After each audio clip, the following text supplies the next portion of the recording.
Assalamualaikum warahmatullahi wabarakatuh. Perkenalkan, nama saya WPN Danila Sofi dari kelompok 2 dengan NIM 251252557. Pada kesempatan kali ini, saya akan menjelaskan materi tentang asam amino dan protein. Baik, ini untuk anggota kelompok saya. Selanjutnya, saya akan menjelaskan tentang asam amino. Untuk pengertiannya sendiri, asam amino adalah unit menyusun protein. Jika protein diibaratkan sebuah bangunan, maka asam amino adalah batu bata penyusunnya. Asam amino dibagi menjadi dua, yaitu yang pertama ada asam amino esensial. Asam amino esensial itu yang harus diperoleh dari makanan. Dan yang kedua ada asam amino non-esensial. Asam amino non-esensial yaitu yang dapat dibuat oleh tubuh. Setiap asam amino memiliki gugus amino, gugus karboksil, atom hidrogen, dan rantai samping atau gugus R yang membedakan jenis asam amino satu dengan yang lain. Jenis asam amino berdasarkan posisi gugus fungsi, ada A asam amino, B asam amino, dan Y asam amino. Asam amino dapat bergabung satu sama lain melalui ikatan peptida. Berdasarkan jumlah asam amino yang bergabung, terdapat dipeptida, tripeptida, dan polipeptida. Yang pertama, dipeptida. Dipeptida adalah gabungan dari dua molekul asam amino. Jika dua asam amino saling bergabung, maka terbentuklah dipeptida, ibarat dua manik-manik yang dirangkai menjadi satu. Yang kedua ada tripeptida. Tripeptida adalah gabungan dari tiga molekul asam amino. Jika ada tiga asam amino yang bergabung dalam satu rantai, maka disebut tripeptida. Seperti tiga manik-manik yang dirangkai menjadi satu rangkaian. Yang ketiga ada polipeptida. Polipeptida adalah rantai panjang yang tersusun dari banyak asam amino, lebih dari 10 asam amino. Jika jumlah asam amino yang bergabung sangat banyak dan membentuk rantai panjang, maka disebut polipeptida. Rantai polipeptida inilah yang nantinya akan membentuk protein. Selanjutnya ada Zwitter ion. Asam amino bersifat unik karena dapat bertindak sebagai asam maupun basa. Hal ini terjadi karena asam amino memiliki dua gugus aktif, yaitu gugus amino dan gugus karboksil.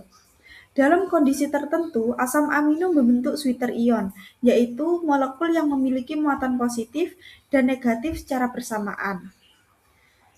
Contoh sederhana, jika dalam satu molekul terdapat dua muatan yang berbeda, tetapi jumlah total muatannya tetap netral, maka itu disebut Zwitter ion.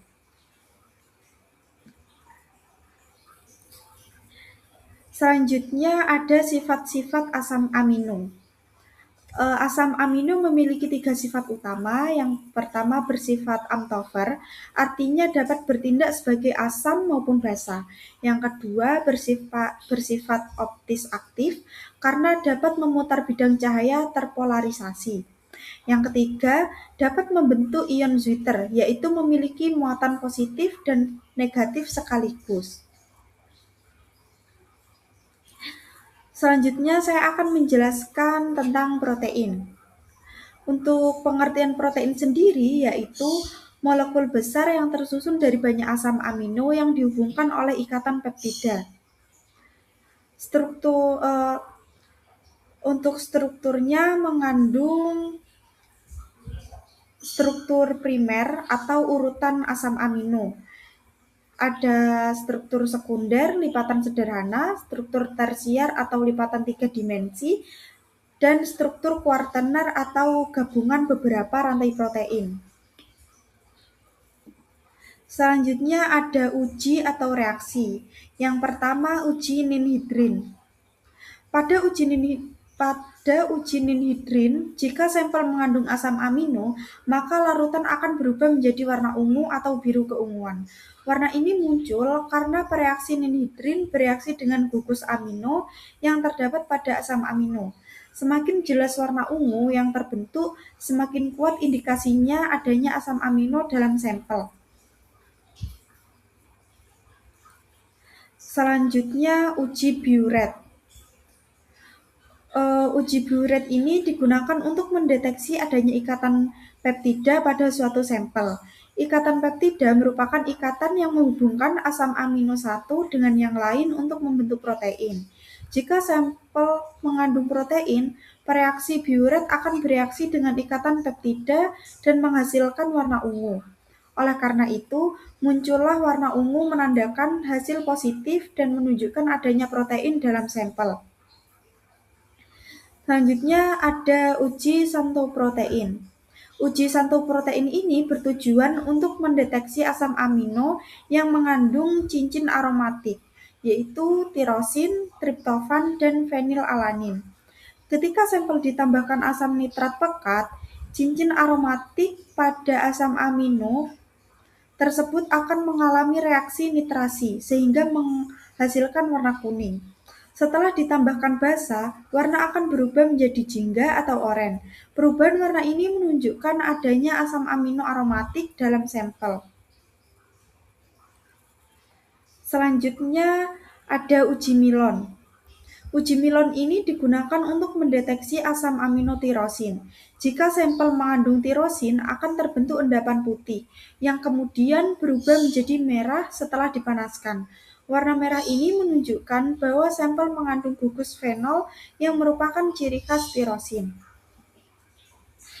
Dan ada uji Hopkins-Kuhl. Jika digunakan mendeteksi asam amino triptofan, selanjutnya ada uji Hopkins-Kuhl. Uji Hopkins-Kuhl digunakan untuk mendeteksi asam amino triptofan. Jika sampel mengandung triptofan, akan terbentuk cincin berwarna ungu pada keterbatasan dua lapisan larutan.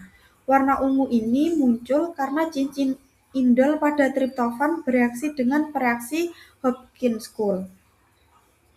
Baik, selanjutnya ini untuk daftar pustakanya.